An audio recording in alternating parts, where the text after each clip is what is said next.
Wolfenstein was developed by Raven Software and released in 2009 for the Xbox 360.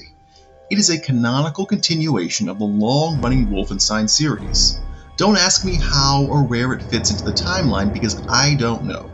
This is the first and only Wolfenstein game I have ever played, and that's exactly why I wanted to talk about it.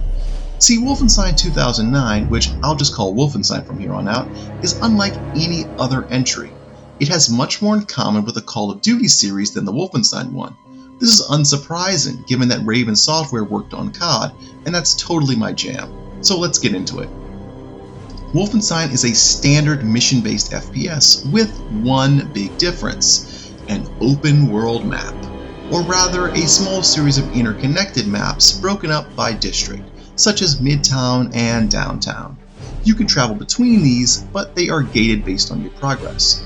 These open sections feature mission givers, NPCs you can interact with, secrets to find, allies to aid in battle, and lots of enemies, which can be annoying to some. The open hub world will either elevate your experience with Wolfenstein or break it. There is no in between.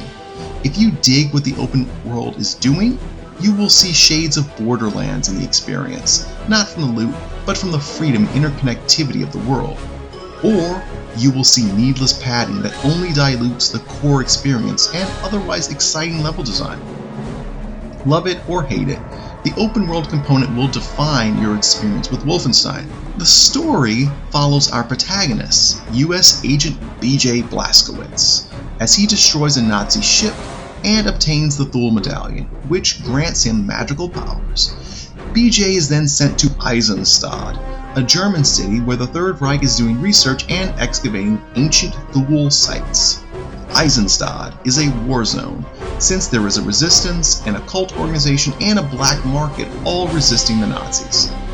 This means BJ will have some backup. With that, you are off to fight fascism.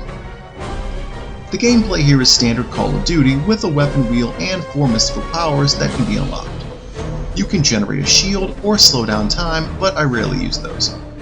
You can also turbocharge your weapons, which is ideal for heavies or bosses, and you can enter the Fade, where you move faster and all enemies are highlighted. The Fade also hosts Geists, these little floating animals that are benign but explode to damage enemies if you accidentally shoot them. Accidentally.